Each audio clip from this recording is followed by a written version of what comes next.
مثال کے طور پر یہ کہ تم ایٹمی بم بناؤ کہ نہ بناؤ، اور تم توپیں اور تم ٹینک تیار کرو یا نہ، تم لڑاکا جہاز تیار کرو یا نہ، تو آپ دیکھیں کہ اس کے بارے میں ایک اصول تو ہمیں قرآن پاک میں دے دیا گیا کہ قوت تیار کرو جیسی بھی ہو دشمنوں کے مقابلے میں، لیکن ان کی دنیاوی جو تشریح ہوگی اور ان کے دنیاوی طریقے پر ان کے جو عمل ہوگا اس کے بارے میں ہمیں آزاد چھوڑ دیا گیا کہ جب تک وہ دین سے ٹکراتی نہیں ان تمام چیزوں میں تمہیں آسانی ہے، آزادی ہے۔ اسی سے پھر علماء نے ایک اصول نکالا کہ الاصل فی الامور الاباحہ، کہ تمام چیزوں کی جو بنیاد ہے اور تمام امور کی جو اصل ہے وہ اباحت ہے، یعنی جواز ہے، حتیٰ کہ کوئی حکم آ جائے، کوئی نص ایسی آ جائے قرآن میں یا پھر سنت رسول صلی اللہ علیہ وسلم میں جو تمہیں اس کام کے کرنے سے روک دے۔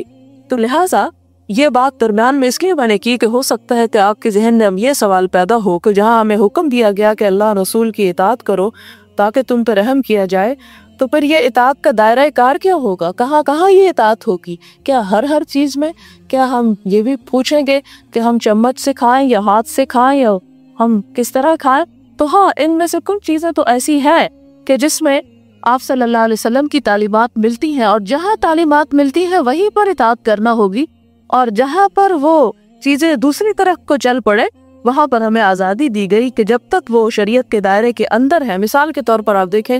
جیسے کھانے کا تعلق ہے، ہمیں یہ بتایا گیا کہ تم کھانے لگو تو بیٹھ کے کھاؤ، پڑے ہو کے نہ کھاؤ، کھاؤ تو دائیں ہاتھ سے کھاؤ، پانی پیو تو 3 سانس کے ساتھ پیو۔ اور اسی طرح یہ ہے کہ کچھ حرام چیزوں کا بتا دیا گیا کہ یہ چیزیں نہیں پینی تم کو، اس میں شراب ہے اور چند ایک اور غلیظ چیزیں ہیں جن کا ذکر کر دیا گیا۔ اچھا، اب ہمیں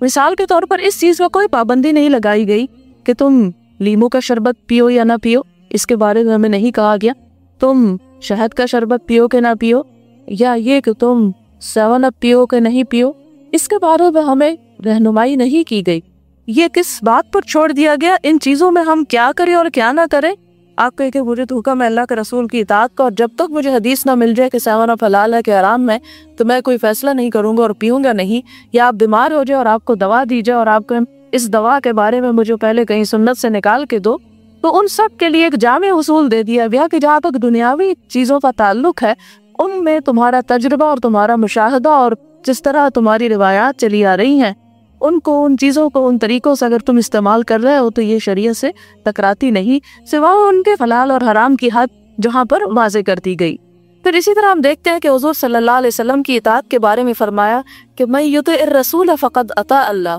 کہ صرف یہ نہیں کہا گیا کہ رسول اللہ کی اطاعت کرو، بلکہ یہ فرمایا گیا کہ جو اللہ کے رسول صلی اللہ علیہ وسلم کی اطاعت کرے گا گویا وہ اللہ تعالیٰ کی اطاعت کرے گا۔ آپ کی اطاعت کا معنی اللہ کی اطاعت ہے۔ پھر اسی طرح فرمایا یا ایھا الذین آمنوا استجیبوا للہ وللرسول اذا دعاکم لما یحییکم، اے لوگوں جو ایمان لائے ہو، اللہ اور رسول صلی اللہ علیہ وسلم کی دعوت پر لبیک کہو جبکہ وہ تمہیں اس چیز کے لیے پکاریں جو تمہیں زندہ کرتی ہے، اور وہ کیا چیز ہے؟ دین کی یہ تعلیمات۔ اس لیے قرآن پاک میں اس سینے کو جو دین کی روح سے اور دین کی تعلیم سے خالی ہو اس دل کو مردہ قرار دیا گیا، اور اس شخص کو مردہ شمار کیا گیا جس کے پاس ایمان نہیں اور جس کے پاس دین کا علم نہیں۔ لہٰذا ہر وہ چیز جس کی طرف آپ صلی اللہ علیہ وسلم ہمیں پکارے، ہر وہ کام، ہر وہ عمل جس کے کرنے کو کہیں،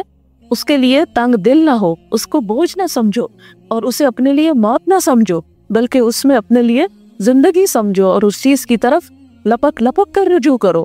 پھر اسی طرح آپ صلی اللہ علیہ وسلم نے فرمایا قُلْ إِن كُنتُمْ تُحِبُّونَ اللَّهَ فَانْتَبِعُونِي يُحْبِبْكُمُ اللَّهُ وَيَغْفِرْ لَكُمْ ذُنُوبَكُمْ، کہہ دیجئے اگر تم اللہ سے محبت کرتے ہو تو میرا اتباع کرو، اللہ تم سے محبت کرے گا اور تمہارے گناہوں کو بخش دے گا۔ اب آپ دیکھیں کہ اللہ کی محبت کو مشروط قرار دے دیا گیا کس چیز سے؟ رسول اللہ صلی اللہ علیہ وسلم کے اتباع سے۔ اور اتباع کیا چیز ہوتی ہے؟ ایک ہوتا ہے اطاعت اور ایک ہے اتباع۔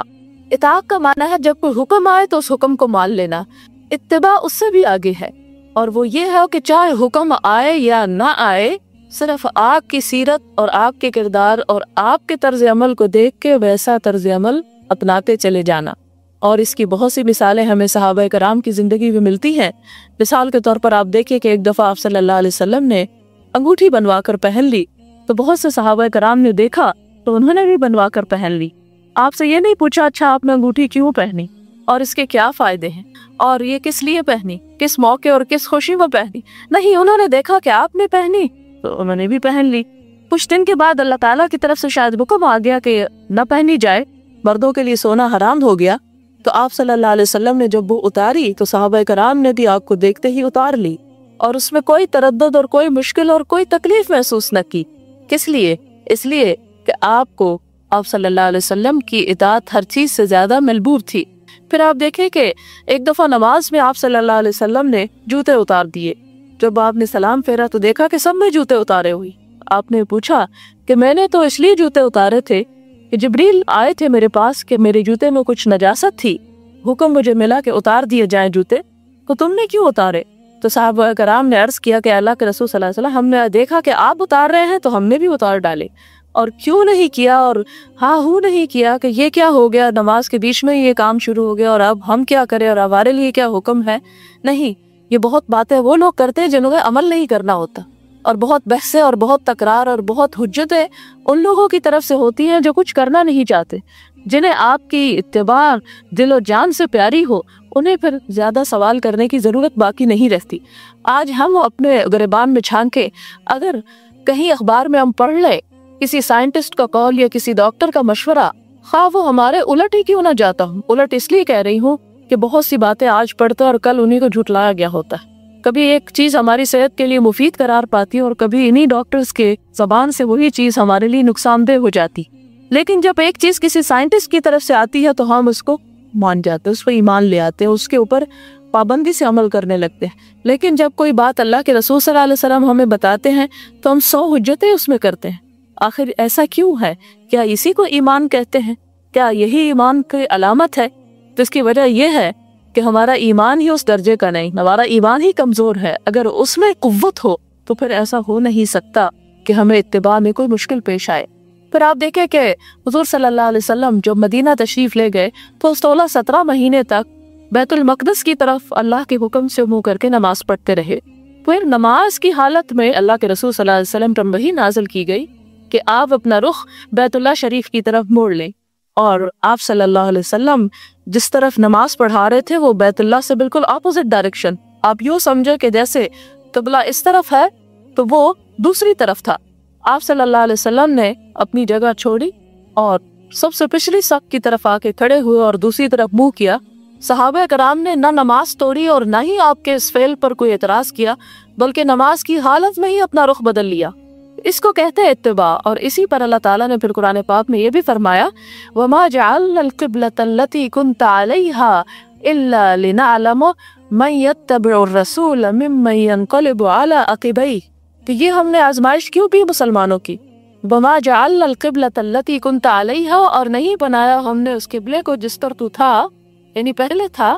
إِلَّا لِنَعْلَمَ، مگر صرف اس لیے تاکہ ہم جان لیں مَن يَتَّبِعُ الرَّسُولَ، کون ہے جو رسول اللہ کا اتباع کرتا ہے، مِمَّن يَنقَلِبُ عَلَىٰ عَقِبَيْهِ، اس سے جو اپنی دونوں ایڑیوں پہ واپس مڑ جاتا ہے، یعنی کس کو آپ کو فالو کرنے میں کوئی تکلیف ہوتی ہے، اور کون ہے جو آپ کے پیچھے نہیں آتا، اور کون ہے جو آپ کی آنکھیں بند کر کے اطاعت کرتا ہے۔ تو یہ دراصل اتباع کا امتحان نبی صلی اللہ علیہ وسلم کے زمانے میں ہی ہو گیا، اور پھر ہمارے لیے یہ بات چھوڑ دی گئی کہ ان سب کو اعلان کر دو، کل کہہ دو، بتا دو، ان کنتم تحبون اللہ، اگر تم اللہ سے محبت کرتے ہو، اللہ کی محبت کا دعویٰ کرتے ہو، تو محبت کا دعویٰ اس وقت تک سچا نہیں ہو سکتا جب تک کہ کیا نہ کرو، فاتبعونی، حضور صلی اللہ علیہ وسلم کا اتباع نہ کرو۔ محبت اسی وقت تمہاری کنفرم ہوگی، اسی وقت اسے اپروو کیا جائے گا جب تمہارے اندر رسول اللہ کی اتباع کا نمونہ نظر آئے گا صلی اللہ علیہ وسلم۔ اس لیے کہ اگر کوئی شخص زبانی کلامی یہ کہ مجھے اللہ سے بڑی محبت ہے، مجھے رسول اللہ سے بڑی محبت ہے، جس طرح آج کل ہمارے ہاں سارا میڈیا جو ہے وہ طرح طرح کی شعر و شاعری کے ساتھ اور بڑی لمبی چوڑی تقریروں کے ساتھ حضور صلی اللہ علیہ وسلم کی محبت کے دم بھرے جا رہے ہیں، لیکن ہم دیکھیں تو ہمارا عمل اس کی نفی کرتا۔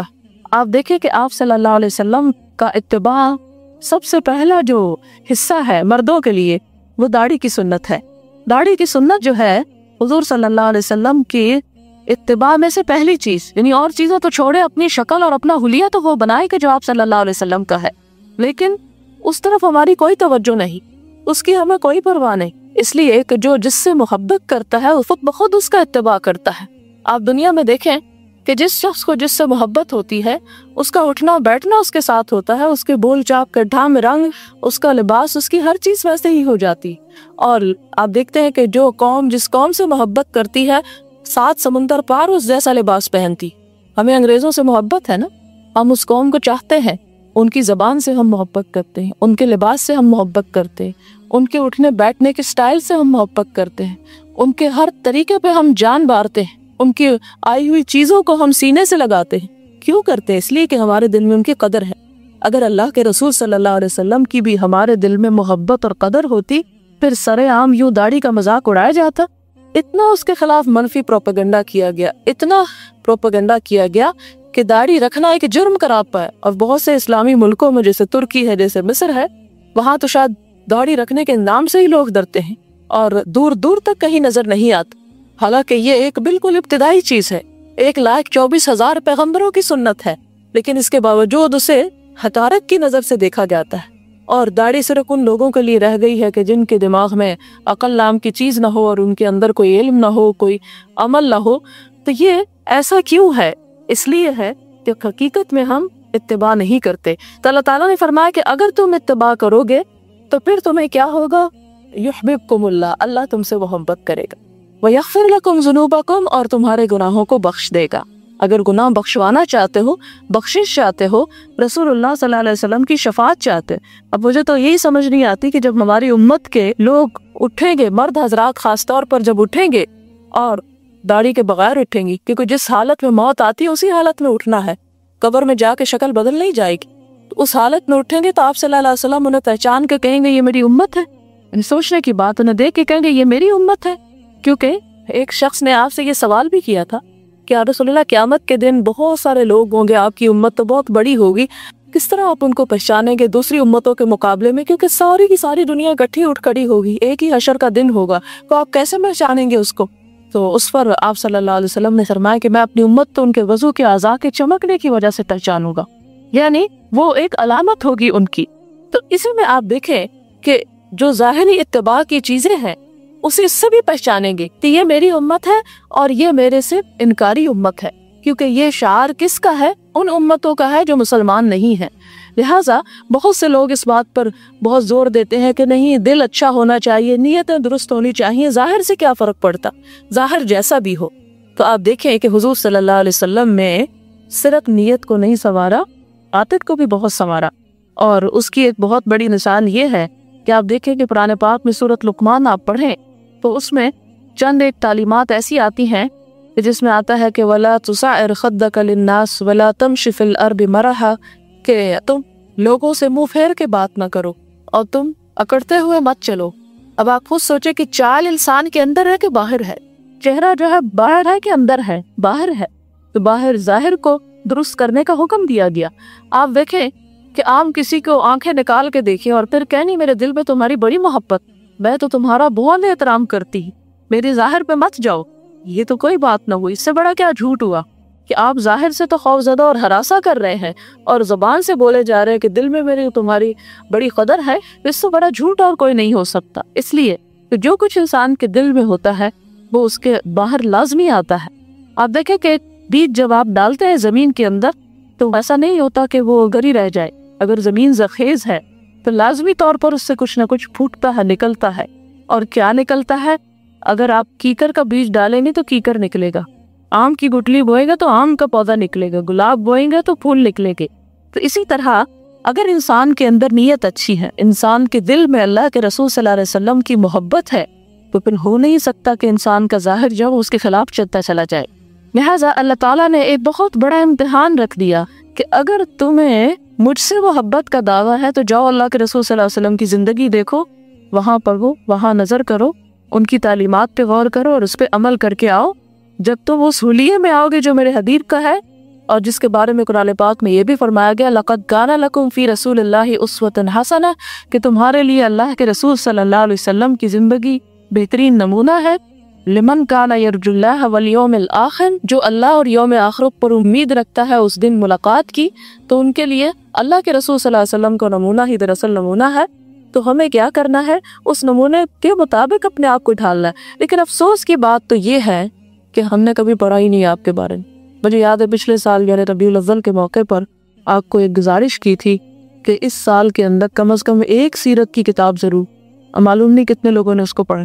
ایک حدیث کی کتاب ضرور پڑھ جائیں۔ اور اگر ہم صرف اپنی زندگی کو تھوڑا سا آرگنائز کریں کہ دن میں 5 حدیثیں پڑھنے کی عادت ڈالیں، سیرت کے کتاب کے 5 صفحے روز پڑھ لیں، زیادہ سے زیادہ ہم سے آدھا گھنٹہ لگ جائے گا ان کاموں، جہاں ہم 23.5 گھنٹے اور کام کرتے ہیں، آدھا گھنٹہ رسول اللہ صلی اللہ علیہ وسلم کے لیے وقف کر دیں، ان سے محبت کے اظہار میں وقف کر دیں، تو کوئی بہت بڑی مشکل بات نہیں۔ آپ دیکھیں کہ جس بھی چیز کا اتباع کرنا ہو، جس بھی چیز کو فالو کرنا ہو، تو پتہ ہونا چاہیے کہ وہ چیز خود کیا ہے۔ اب آپ دیکھیں کہ جب تک آپ کو علم نہیں، آپ اس راستے پہ جا نہیں سکتے۔ اب مثال کے طور پر آپ دیکھیں کہ آپ کہیں جانا چاہتے ہیں، یہاں سے آپ پنڈی جانا چاہتی، آپ کو راستے کا علم ہے تو آپ کے لیے وہاں جانا کوئی مشکل نہیں۔ لیکن اگر آپ نے سے کسی خاتون کو اس جگہ کا علم نہیں، اس نے آپ کسی کے گھر جانا چاہتے ہیں اور آپ کو راستہ نہیں آتا، تو کیا ہوگا؟ نکلتے وہ ڈریں گے نا، اور بھٹکتے بھٹکتے معلوم نہیں پہنچے کہ نہ پہنچی۔ لیکن جب آپ کو پتہ ہوگا، کوئی آپ کو گمراہ نہیں کر سکتا، کہیں آپ کو ڈر نہیں لگے گا، چاہے رات ہو، آپ کو پتہ ہو فلاں جگہ مجھے جانا ہے اور آپ آرام سے اس جگہ پہنچ جائیں گی۔ اسی طرح اگر اللہ کے رسول صلی اللہ علیہ وسلم کے بارے میں ہم جانتے ہوں گے، ان کی سیرت کا ہمیں علم ہوگا، ان کی سنت کا ہمیں علم ہوگا، تو پھر ہمیں کوئی بھٹکا نہیں سکتا۔ آج کل ہمارے ہاں گمراہی اسی لیے زیادہ، کوئی کچھ کر رہا تو کوئی کچھ کر رہا، ہماری قوم میں تفرقہ ہے، اختلافات ہے۔ کس لیے ہے؟ اس لیے ہے کہ ہر کوئی اپنی بولی بول رہا۔ یہ بولیاں مختلف کیوں ہیں؟ اس لیے کہ ہم حقیقی علم حاصل نہیں کرتے، ہم اصل نصوص کی طرف نہیں جاتے، ہم حقیقت کا علم حاصل نہیں کرتے، صرف سنی سنائی پر زیادہ کام دھرتے۔ اور اس میں بھی آپ دیکھیں کہ آپ مہینے میں 1 دفعہ آ جاتا ہے یا اس کے علاوہ کہیں اور چلے جاتے، سنی سنائی باتوں پہ عمل کرتے۔ حالانکہ چاہیے تو یہ کہ آپ خود کتاب لیں، خود آپ پڑھیں، قرآن پاک آپ خود بھی پڑھیں، سورت رسول صلی اللہ علیہ وسلم کو خود پڑھ کے دیکھیں، آپ حدیث کی کتاب کو خود پڑھ کے دیکھیں، تاکہ آپ کو عین الیقین آئے، آپ کی آنکھیں بھی دیکھیں، آپ کا دماغ بھی سوچے، اور پھر آپ اس کے اوپر عمل بھی کر سکیں۔ پھر آپ دیکھیں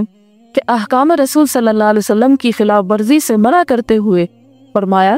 فَلْيَحْذَرِ الَّذِينَ يُخَالِفُونَ عَنْ أَمْرِهِ أَن تُصِيبَهُمْ فِتْنَةٌ أَوْ يُصِيبَهُمْ عَذَابٌ أَلِيمٌ۔ جو لوگ رسول صلی اللہ علیہ وسلم کے احکام کی خلاف ورزی کرتے ہیں، ذرا سنیں غور سے کہ جو لوگ حضور صلی اللہ علیہ وسلم کے احکامات کی خلاف ورزی کرتے، خلاف ورزی کیا ہوتا ہے؟ وہ چیز نہیں مانتے جو آپ نے حکم دی، انہیں ڈرنا چاہیے۔ کس بات سے ڈرنا چاہیے؟ کہ وہ کسی آزمائش میں نہ مبتلا ہو جائیں، کہ کوئی ان پہ آفت نہ ٹوٹ پڑے، یا انہیں دردناک عذاب نہ پہنچ جائے، کہیں اللہ تعالیٰ کی ان پہ پکڑ نہ آ جائے۔ یہ جان بوجھ کر رسول اللہ صلی اللہ علیہ وسلم کی سنتوں کی مخالفت کرتے ہیں اور آپ کے حکم کی نافرمانی کرتے ہیں۔ پھر اسی طرح ایک اور جگہ پر آپ کے احکام کی خلاف ورزی کو کفر قرار دیا، چھوٹی سی بات بھی نہیں۔ قرآن پاک میں ارشاد ہے قُلْ أَطِيعُوا اللَّهَ وَأَطِيعُوا الرَّسُولَ، کہہ دیجئے اطاعت کرو اللہ کی اور اطاعت کرو رسول اللہ کی صلی اللہ علیہ وسلم۔ فَإِن تَوَلَّوْا فَإِنَّ اللَّهَ لَا يُحِبُّ الْكَافِرِينَ، پھر اگر تم منہ موڑتے ہو، بات نہیں مانتے، تو یقیناً اللہ تعالیٰ ایسے کافروں سے کوئی محبت نہیں کرتا۔ اللہ کو وہی لوگ محبوب ہیں جو اس کے حبیب کی اتباع کرتے ہیں، اس کی بات مانتے ہیں، اس کے نقش قدم پہ چلتے ہیں۔ مزید فرمایا وَمَا كَانَ لِمُؤْمِنٍ وَلَا مُؤْمِنَةٍ اذا قضى الله ورسوله امرا ان يكون لهم الخيرة من امرهم، کہ کسی مسلمان مرد اور عورت کے لیے یہ جائز ہی نہیں۔ اب یہاں مرد کے ساتھ عورت کا بھی لفظ آیا ہے۔ کیا جائز نہیں؟ کہ جب اللہ اور اس کا رسول کسی بات کا فیصلہ کرے تو انہیں کوئی اختیار بھی باقی رہے، اور جو اللہ اور رسول کی نافرمانی کرے تو وہ بہت بری طرح گمراہ ہو گیا، کھلم کھلا گمراہ ہو گیا۔ 2 باتیں اس میں۔ پہلی بات تو یہ کہ اللہ اور رسول صلی اللہ علیہ وسلم کا فیصلہ آنے کے بعد ہماری اپنی مرضی کوئی نہیں باقی بچتی ایمان کے ہوتے، کہ ہم ان کی بات ایک طرف پھینک کے اپنی مرضی سے کوئی کام کریں۔ مثلاً وہ ہمیں حکم دیں کہ تم نماز پڑھو اور ہم جا کے سو جائیں، یا وہ ہمیں حکم دیں کسی بھی چیز کے ادا کرنے کا، کسی ذمہ داری کے، جیسے والدین کے حقوق، اولاد کے حقوق، رشتہ داروں کے حقوق، اور ہمیں نہیں پرواہ کسی کی، ہم کسی کو جوتی کی نوک پہ بھی نہیں رکھتے، کہتے ہیں نا لوگ۔ تو یہ کیا ہوا؟ آپ صلی اللہ علیہ وسلم کے حکم کی خلاف ورزی ہوئی۔ اور میں کہ کسی کے پاس یہ اختیار نہیں ہے، اگر وہ کہتا ہے کہ میں مومن ہوں تو پھر اپنی مرضی کو آپ کی مرضی کے تابع کرنا پڑے گا۔ اور پھر دوسری بات یہ بتائی گئی کہ جو اللہ اور رسول کی نافرمانی کرے گا تو اس کے تو گمراہ ہونے میں کوئی شک ہی باقی نہیں۔ پھر اسی طرح اختلاف اور جھگڑے کے موقع پر کیا حکم دیا گیا ہمیں کہ ہم اپنے آپ کو اللہ کے رسول صلی اللہ علیہ وسلم کی مرضی کے تابع کر لیں، اور اس کے بارے میں قرآن پاک میں آتا ہے کہ وَإِن تَنَازَعْتُمْ فِي شَيْءٍ فَرُدُّوهُ إِلَى اللَّهِ وَالرَّسُولِ، کہ اگر تم کسی معاملے میں جھگڑ پڑو تو تم کس کی طرف لے جاؤ اس معاملے کو؟ اللہ اور اس کے رسول کی طرف۔ اور منافقوں کے بارے میں فرمایا وَيَقُولُونَ آمَنَّا بِاللَّهِ وَبِالرَّسُولِ وَأَطَعْنَا ثُمَّ يَتَوَلَّى فَرِيقٌ مِّنْهُم مِّن بَعْدِ ذَلِكَ وَمَا أُولَٰئِكَ بِالْمُؤْمِنِينَ وَإِذَا دُعُوا إِلَى اللَّهِ وَرَسُولِهِ لِيَحْكُمَ بَيْنَهُمْ إِذَا فَرِيقٌ مِّنْهُم مُعْرِضُونَ، اور کہتے ہیں کہ ہم اللہ اور رسول پر ایمان لائے اور اس کی اطاعت کی، یعنی زبان سے بڑے دعوے کرتے ہیں، پھر اس کے بعد ایک فریق ان میں سے پھر جاتا ہے، یعنی کوئی نہیں مانتا اور وہ مومن نہیں ہے۔ اور جب ان کو اللہ تعالیٰ اور اس کے رسول کی جانب پکارا جاتا ہے کہ ان کے درمیان فیصلہ کرے تو ان میں سے ایک گروہ اعراض کرنے لگتا، منہ موڑنے لگتا ہے، یعنی اس طرف نہیں آتا۔ جب اہل ایمان کو اللہ تعالیٰ اور اس کے رسول صلی اللہ علیہ وسلم کی طرف دعوت دی جاتی ہے کہ ان کے درمیان فیصلہ کرے تو وہ کہتے ہیں ہم نے سنا اور اطاعت کی، یہی لوگ فلاح پانے والی، یعنی جو سن کے بات مان جاتے ہیں وہی دراصل کامیاب ہیں۔ مزید یہ فرمایا ایمان والے وہ ہیں جو اللہ اور اس کے رسول صلی اللہ علیہ وسلم پر یقین لائے اور جب اس کے ساتھ کسی جمع ہونے کے کام میں ہوتے ہیں تو اس سے اجازت لیے بغیر نہیں جاتے۔ جو لوگ تجھ سے اجازت طلب کرتے ہیں وہ وہی ہیں جو اللہ اور اس کے رسول کو مانتے ہیں۔ جب آپ سے کسی کام کے لیے اجازت مانگے پھر جس کو چاہے اجازت دے دے اور اللہ سے ان کے لیے مغفرت طلب کرے، بے شک اللہ تعالیٰ بخشنے والا مہربان ہے۔ پھر اسی طرح آپ دیکھتے ہیں کہ قرآن پاک میں ہمیں جامع احکامات دے دیے گئے، مثلاً ہمیں بار بار حکم دیا گیا کہ نماز پڑھو، لیکن یہ نہیں بتایا گیا کیسے پڑھو۔ تو ہمیں اب کیا کرنا ہوگا پڑھنے کے لیے؟ اللہ کے رسول صلی اللہ علیہ وسلم کی طرف دیکھنا ہوگا کہ آپ کیسے پڑھتے تھے۔ اس کے لیے آپ صلی اللہ علیہ وسلم نے خود بھی حکم دیا صلو کما رأیتمونی اصلی، نماز اسی طرح پڑھو جیسے میں پڑھتا۔ لیکن اگر کوئی شخص اس میں اپنی مرضی داخل کر لیتا ہے، جیسے 4 رکعتوں کو 5 بنا لیتا ہے یا 3 بنا لیتا ہے، تو وہ دراصل کیا کر رہا ہے؟ کہنے کو تو نماز پڑھ رہا ہے لیکن نافرمانی کر رہا اور وہ اطاعت سے منہ موڑ رہا، اور اس کی یہ نماز چاہے 4 کے بجائے 5 پڑھے وہ قابل قبول نہیں ہے۔ اسی طرح حج کے بارے میں آپ صلی اللہ علیہ وسلم نے فرمایا خُذُوا عَنِّی مَنَاسِکَکُم، مجھ سے اپنے مناسک کے حج سیکھو، لے لو۔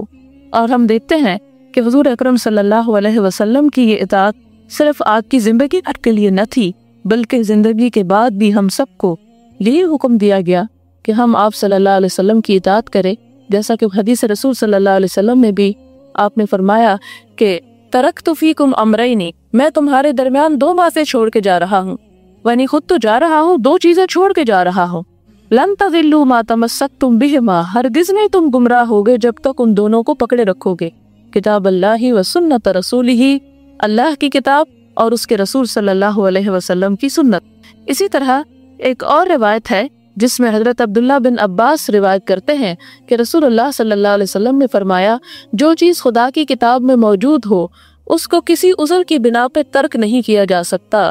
اور اگر کوئی چیز کتاب خداوندی میں موجود نہ ہو تو پھر نبی صلی اللہ علیہ وسلم کی سنت پر عمل کیا جائے۔ یہ صحیح مسلم کی روایت ہے۔ جناب ابو ہریرہ رضی اللہ تعالیٰ عنہ روایت کرتے ہیں کہ رسول اللہ صلی اللہ علیہ وسلم نے فرمایا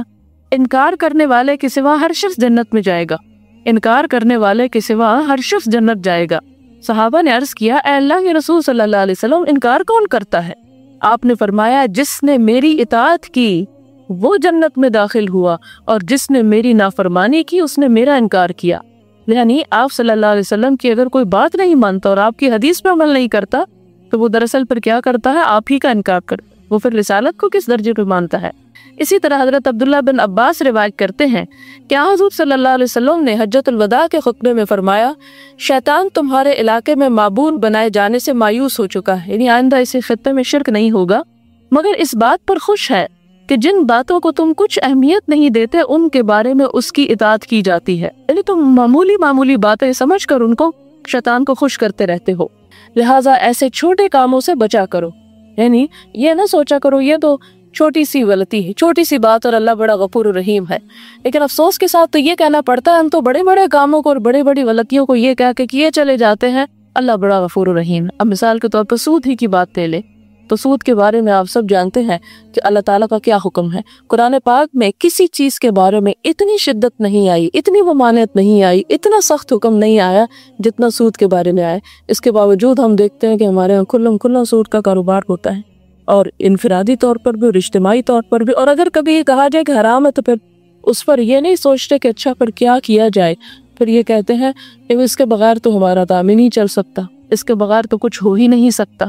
تو یہ کہنا کہ اس کے بغیر ہو نہیں سکتا، یعنی ہم جو کر رہے ہیں وہ درست کر رہے ہیں، اس سے تو پھر اللہ تعالیٰ کو چیلنج کرنے والی بات ہے کہ تو حرام کرتا ہے، تیرا رسول حرام کرتا ہے تو کرے، لیکن ہمارا تو اس کے بغیر گزارا ہی نہیں۔ تو اسی طرح آپ دیکھیں کہ ہم تو بڑی بڑی چیزوں کو نگلتے چلے جا رہے ہیں، جبکہ ہمیں تو حکم یہ دیا گیا کہ چھوٹی چھوٹی چیزوں کے بارے میں بھی تو محتاط رہنا۔ پھر فرمایا میں تمہارے اندر وہ چیز چھوڑ کر جا رہا ہوں، اگر تم اس سے چمٹے رہے تو کبھی گمراہ نہ ہوگے، وہ اللہ کی کتاب اور اس کے نبی کی سنت ہے۔ ایک اور حدیث میں آتا ہے، ارباز بن ساریہ رضی اللہ تعالیٰ عنہ روایت کرتے ہیں کہ ایک روز نبی صلی اللہ علیہ وسلم نے ہمیں فجر کی نماز پڑھائی، پھر اس کے بعد ایسا پرتاثیر باز کہا کہ آنکھوں سے آنسو کے دھارے بہنے لگے، یعنی آپ نے نماز پڑھائی اور ایسا خطبہ دیا کہ سب رونے لگے اور سب کے دل کانپنے لگے۔ صحابہ نے عرض کیا حضور صلی اللہ علیہ وسلم یہ تو آخری باز معلوم ہوتا ہے، آپ کچھ وصیت فرمائیے۔ آپ نے فرمایا تمہارا امیر اگر حبشی غلام بھی ہو تو اس کی بات سنو اور اس کی اطاعت کرو، میرے بعد جس کو جینا نصیب ہوا وہ بڑا اختلاف دیکھے گا، تم نے میرے اور میرے راسترو ہدایت یافتہ خلفاء کی سنت کو نہ چھوڑنا ہوگا، سنت سے چمٹے رہنا اور بدعتوں سے بچنا، اس لیے کہ ہر بدعت گمراہی ہوتی ہے۔ یہ آپ صلی اللہ علیہ وسلم کی آخری تعلیمات میں سے ہے کہ جس میں آپ نے ہم سب کو یہ تلقین کی کہ تم ان چیزوں سے پکڑے رکھنا جو حضور صلی اللہ علیہ وسلم سے ہمیں ملتی ہیں، اور ان چیزوں کو چھوڑ دینا جو دین کے نام پر بعد میں ایڈ کر لی گئی۔ پھر اسی طرح آپ صلی اللہ علیہ وسلم نے ان لوگوں کے بارے میں دعا فرمائی جو آپ کی سنت کی خدمت کرے، آپ کی احادیث کو یاد کرے۔ آپ نے فرمایا رحم اللہ امرأ سمع مقالتی فأداها کما سمعها ورب مبلغ اوعى من سامع،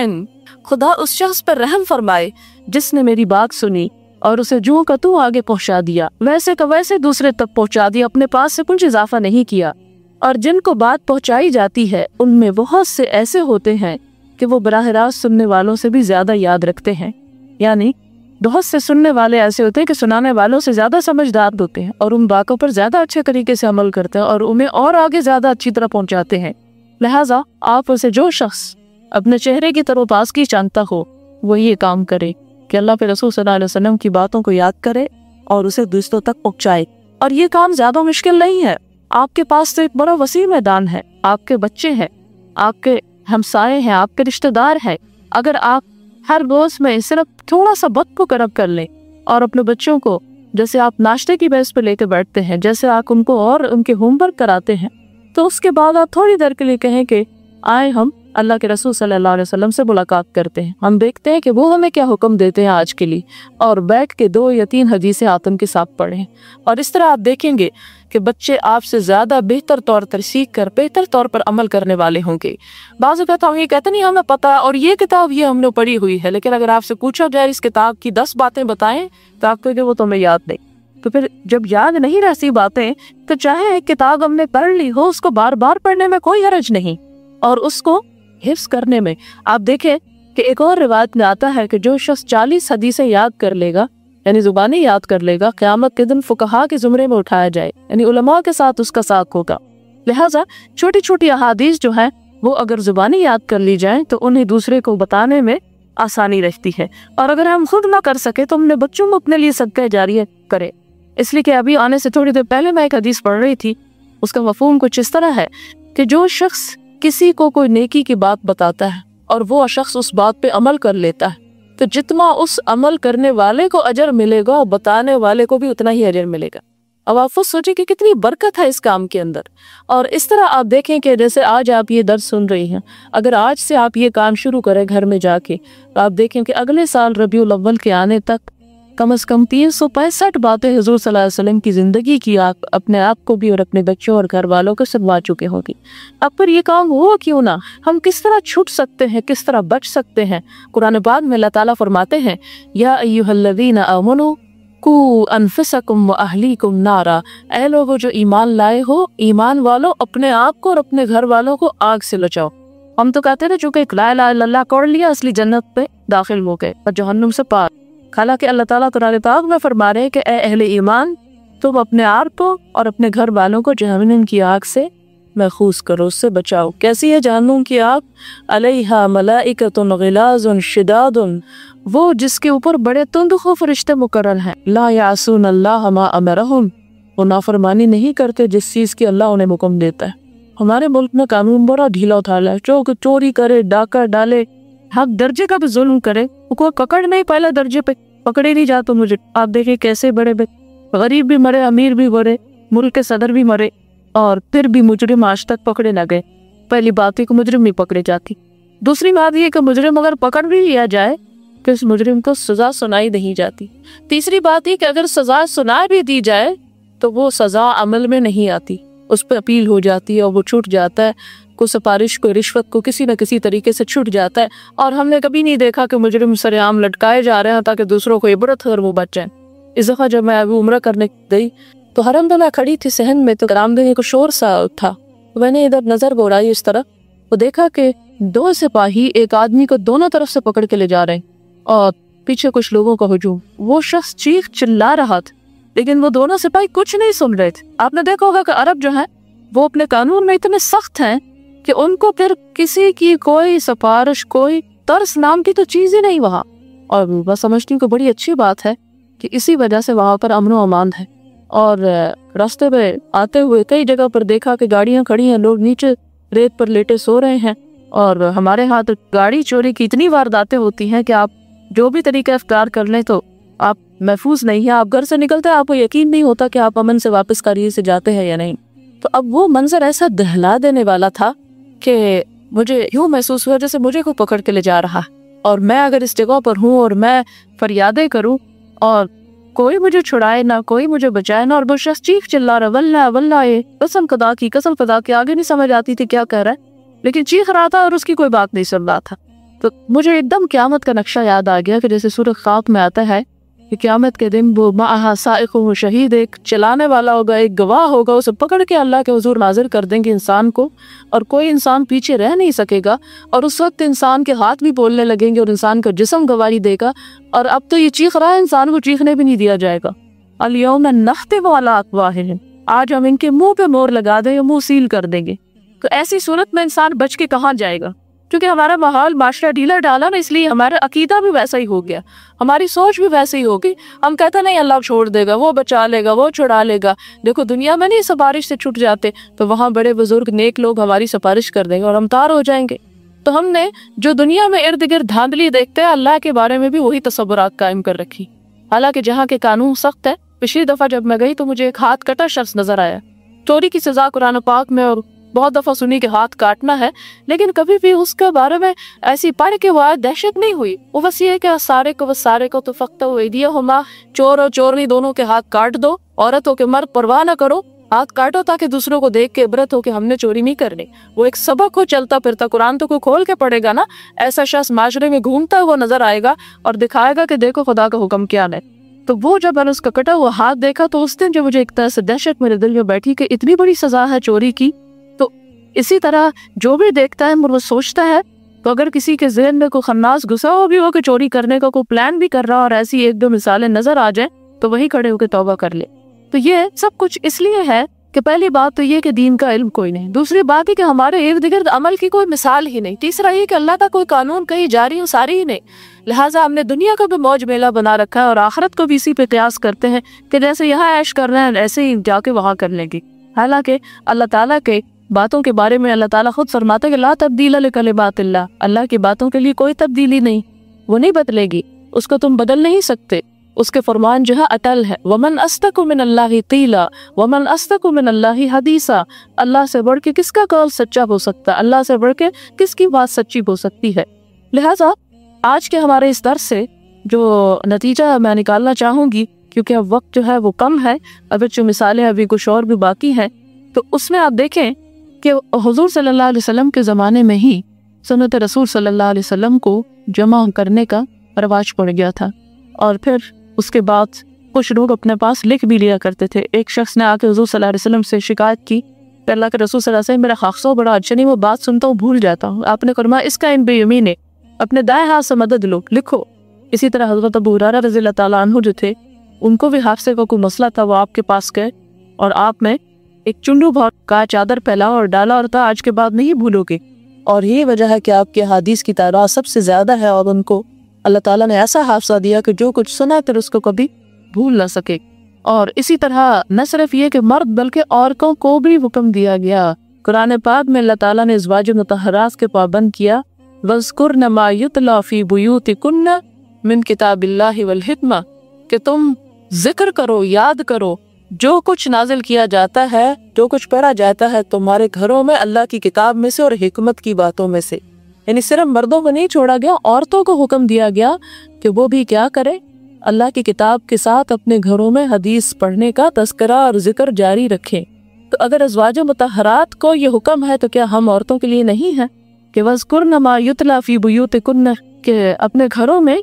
تلاوت کی جانے والی آیات کا بھی ذکر کرو، مذاکرہ کرو، انہیں یاد کرو، انہیں پڑھو، انہیں سمجھو، اور حکمت کو بھی۔ یہ ہمارے لیے دو چیزیں ایسی ہیں کہ اگر ہم ان کو پکڑے رکھیں گے اور اگر ہم ان کو پڑھ کے ان کے مطابق اپنی اولاد کو تعلیم و تربیت کریں گے۔ آپ دیکھیں کہ جب ایک بچہ بولنا سیکھتا ہے، جب ایک بچہ بات سمجھنا سیکھتا ہے، آپ اس کو چھوٹی چھوٹی باتیں سکھانا شروع کر دیں، بھلا کیوں نہیں ہوگا کہ جب تک وہ پوری سمجھ کو پہنچے، اس کا دماغ ایک درست سوچ اور ایک درست لائن پر وہ لگ چکا ہو۔ لیکن ہم مائیں ہی دراصل مجرم ہیں کہ غفلت اختیار کرتی ہیں۔ اللہ تعالیٰ نے تو بندوں کو فطرت اللہ التی فطر الناس علیہا، کہ وہ اللہ کی فطرت اور وہ اصل طبیعی نیچرل دین جس پر اللہ نے سب بندوں کو پیدا کیا ہے، ہر ایک کے اندر خیر ہے۔ ہم اس کے اوپر، جیسے کہ آپ صلی اللہ علیہ وسلم نے فرمایا، کل مولود یولد علی الفطرہ، ہر مولود جو ہے فطرت کے پیدا کیا جاتا ہے، فابواہ یحودانی و ینصرانی، اس کے ماں باپ اسے یہودی یا عیسائی بنا دیتے ہیں۔ تو ہم اپنے بچوں کو ایک حد تک خود گمراہ کر دیتے ہیں۔